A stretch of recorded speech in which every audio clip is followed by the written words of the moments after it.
Alright, so quickly, or otherwise, we're going to look at Convolution Reverb today, the Ableton Convolution Reverb Pro plugin.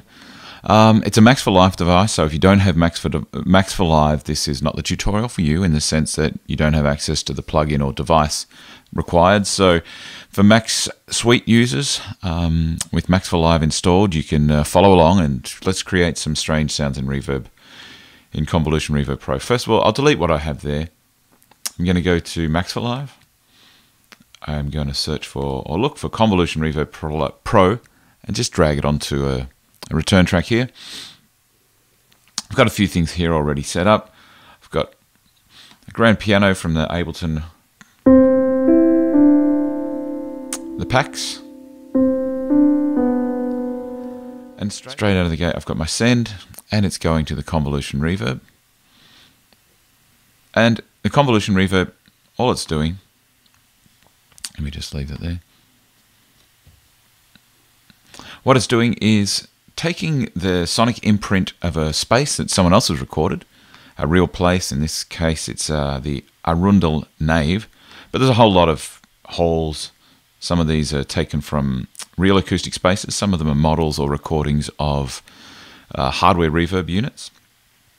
But what we're going to use today, rather than using these presets, let's have a look. There's some great things in here. Nonetheless, Strange Places and Experiment will bring up some really strange things, so we can experiment with these. You hear my reverb coming back in there. Long ambient reverb. So there's a number of things we can do to change and, yeah, kind of hack this device in a way. What I'm going to first do is we're going to design our own simple reverb. You can do this with any reverb plugin, any impulse. I can take a clap here. I've just taken a 707 clap. I think I typed something crazy like clap 707. I went to the Ableton packs and I just grabbed that sample, dragged it onto a clip slot. I'm going to actually take it across into this other view. Click here so we can listen to what's going on. I might just solo this so I don't hear any other things that I've been working on. And with a reverb plugin installed on the track, you can hear, perhaps a little bit too loudly, a clap and a reverb. What I'm going to do is I'm going to render that. I'm just going to right click or double freeze track. And now I have, that is audio, but it's still on this track.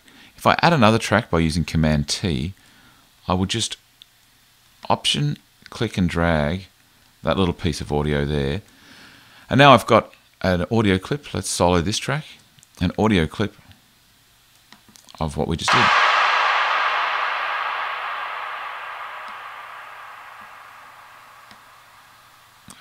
A little bit of screwing around there to get it correct. There's our big reverb. So let's use that convolution impulse response, drag it into the Convolution Reverb Pro. Now I can use my clap with the digital reverb from the plugin to generate reverb. And you can hear it's a completely different sound to what we were listening to before in terms of impulses. It's an original sound. We can still edit all of the parameters within here, so we can go in, change the pre-EQ. Position is an interesting parameter. It changes the position, the listening position, say from the back of the room to the front of the room up here. So we can change the position of the reverb where we are to the back right. And if you're listening in stereo, you'll be able to hear that. I'm going to turn the gain up on the reverb. Move it to the middle, the back, the middle. And there we have our reverb impulse that we created from a software reverb using an impulse. The impulse was just the clap, and we generated a reverb tail. There's a number of things you can do in here. I'm not going to go through all of it. What I'm going to talk about next is Mona. This is some field recordings I did in Mona down in Tasmania, the Museum of Old and New Art. And I have the catacomb there. I just had my iPhone and a Rode IXY microphone, the IXY.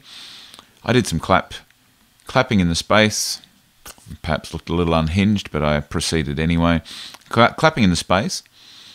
And we can have a listen to one or two of these claps. I think we've got one here. Let's have a look, zoom in a little bit to hear it.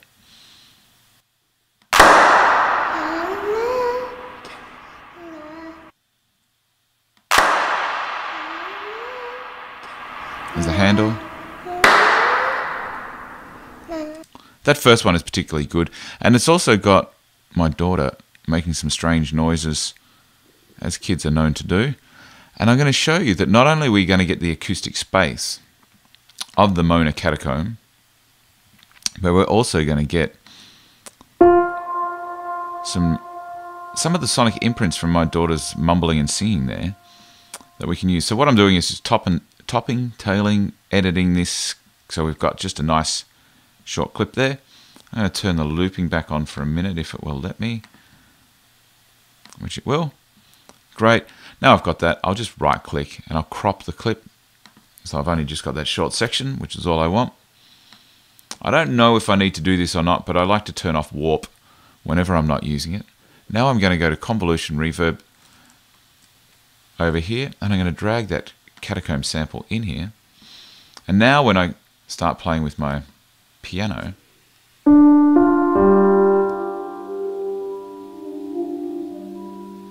I get it's almost like a form of FM synthesis, where that recording, the impulse response that I've recorded, is used to modulate not only a reverb element to the sound, but also you can hear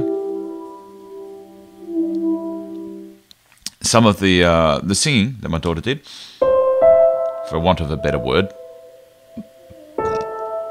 And that's modulating the audio. And this is where Convolution Reverb Pro in Ableton and Max for Live gets really interesting. We don't have to stick with these conventional things like impulse recordings of acoustic spaces, you know, clapping your hands, firing a gun, recording the space. It's reverb.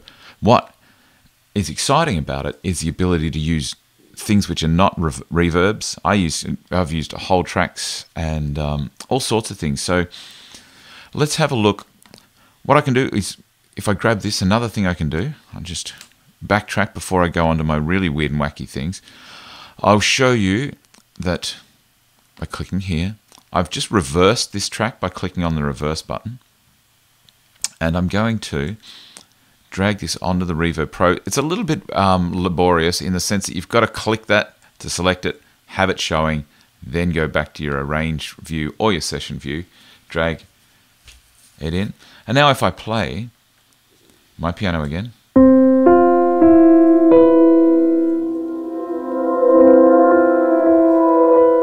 you hear I've actually got a real-time reverse reverb.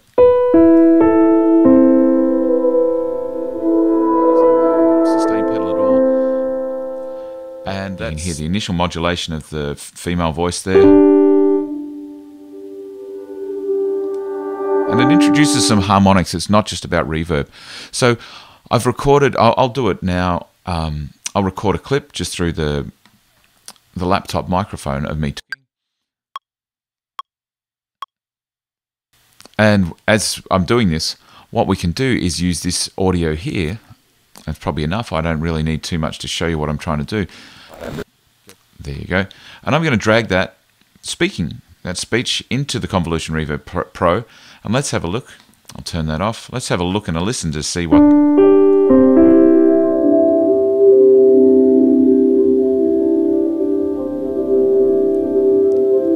And again, it's some pretty strange sounding. You can hear my voice underpinning that, the rhythm of my voice, but it's created a long tail of 31 seconds. You can see the time here. And it's modulating the piano. Adding some rhythmic things, some harmonics.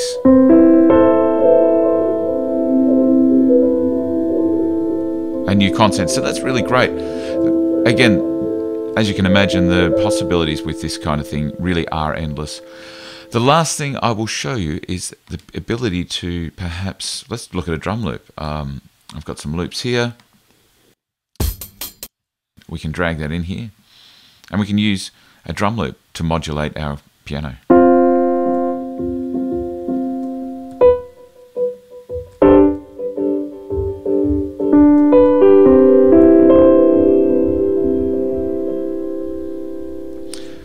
this is so powerful.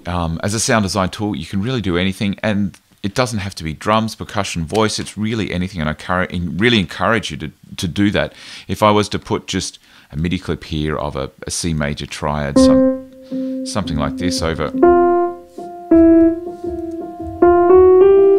a handful of notes, I'll turn off the reverb send for the moment. What I want to do is just grab those few notes. So let me unfreeze. What I want to do quickly, add a track.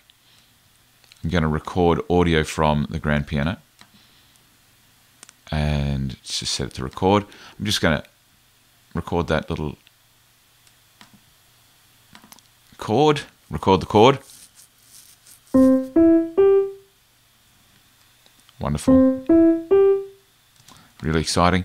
And I'll show you that we can actually just top and tail.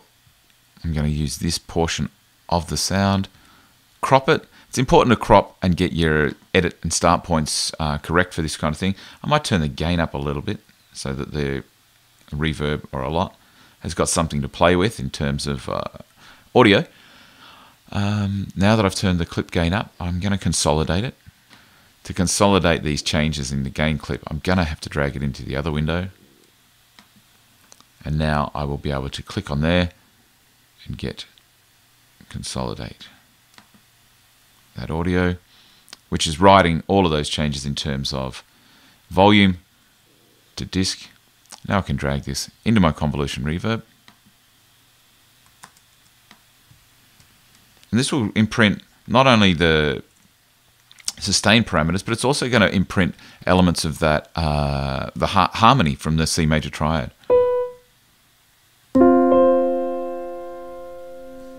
I've got to turn the send back on.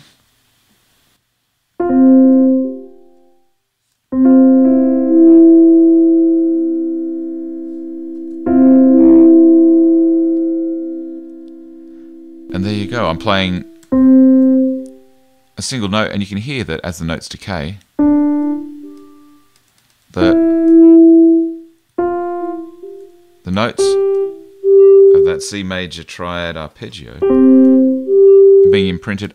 For me, it sounds a little bit, there's some resonance around here, so I might just grab the EQ and dip some of those frequencies. It's a bit too much of that. That's better. Turn the gain up so we can hear it better.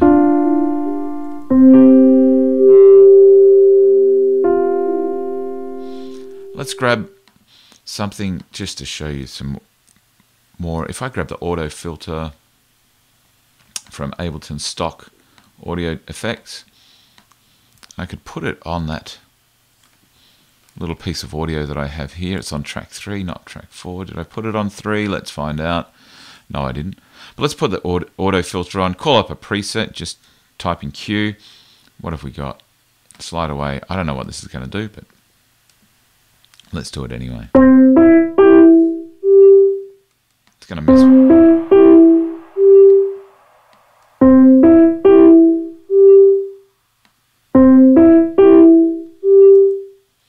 I've got a few things. There we go.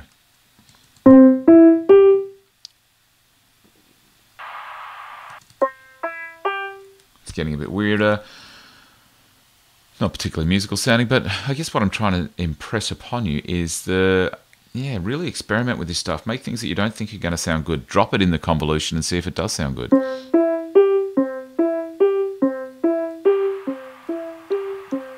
then we've got something. Why don't we get one of the more experimental effects here? Let's get the grain delay out rather than a conventional delay, because that's going to change the pitch. It's going to do a whole lot of things. I'm going to call up the presets there. See what one of these does. Minor third down. Let's see what this does. Each time it repeats a reverb, it goes with minor third lower in pitch. I reckon this is going to sound pretty bad, but the point is we don't know what it's going to sound like until we try it. So let's select that area. And I can freeze the track. I don't need to do the selection, it's just a bad habit that I have. Now, well, it does make it easier when you go to transfer it across to the other file. So let's have a look. Sometimes with this freezing, you might have to just, there we go, it's okay. You can see it's quite low. I'm going to do the same thing I did before. I'm going to turn off warping. I'm going to turn up the volume so that the Convolution Reverb has something to listen to. I'm going to commit those changes by Command J, consolidating that to a new region. Turn warp off because I'm superstitious. Go back to my Convolution Reverb and take this strange delay discordant piano thing, and let's see what it sounds like if we go and send some of our piano through it. Turn this reverb, turn that record off, turn the piano on.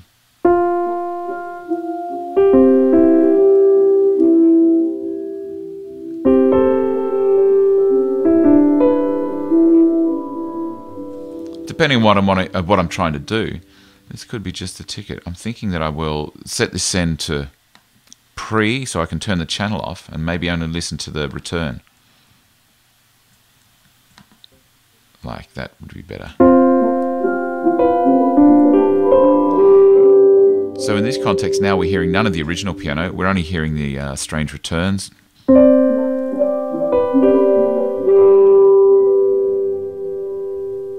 A bit underwater sounding.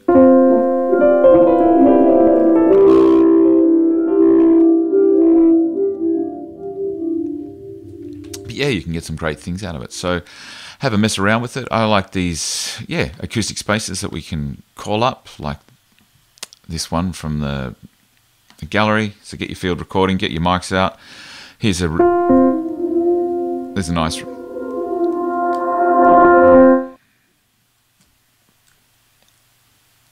reverb, reverse reverb from an acoustic space in real life.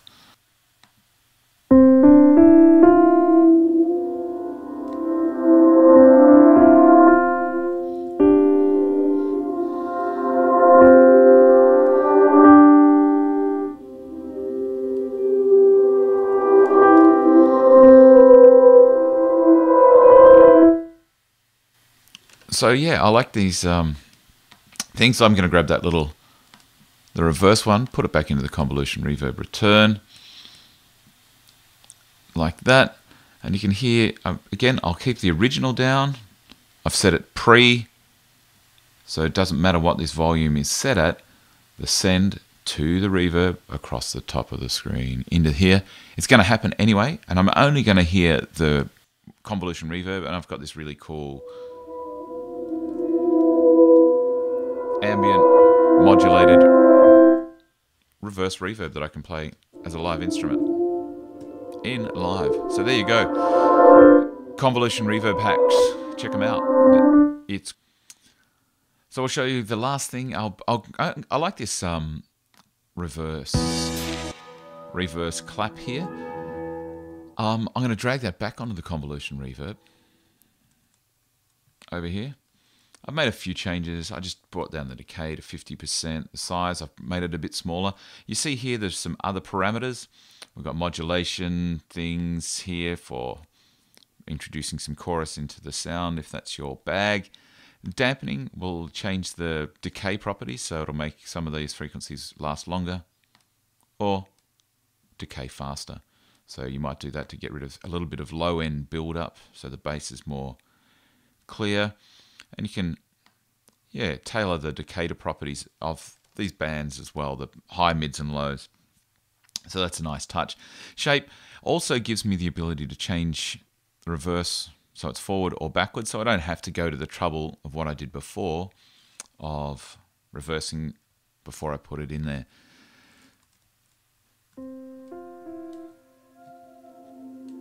So you can hear my reverb. I've got some drums here.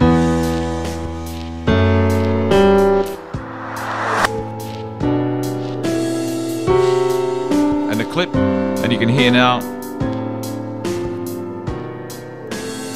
I'll turn the reverb off, if it is a reverb. The convolution, I'm going to turn it up now, and you start to hear some build up.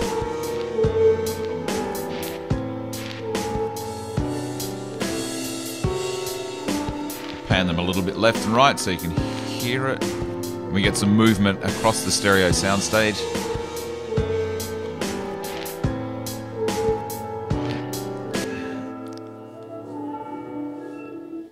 And it continues to play on in the background because it's a long impulse. So yeah, there you have it. Enjoy. Check out Convolution Pro. Drag anything from your browser, any sample into it, and see what it does to your audio. Turn your convolution reverb into a frequency modulation, delay modulation, decay modulation engine. Really good fun. All right, thanks for watching, and I'll see you next time.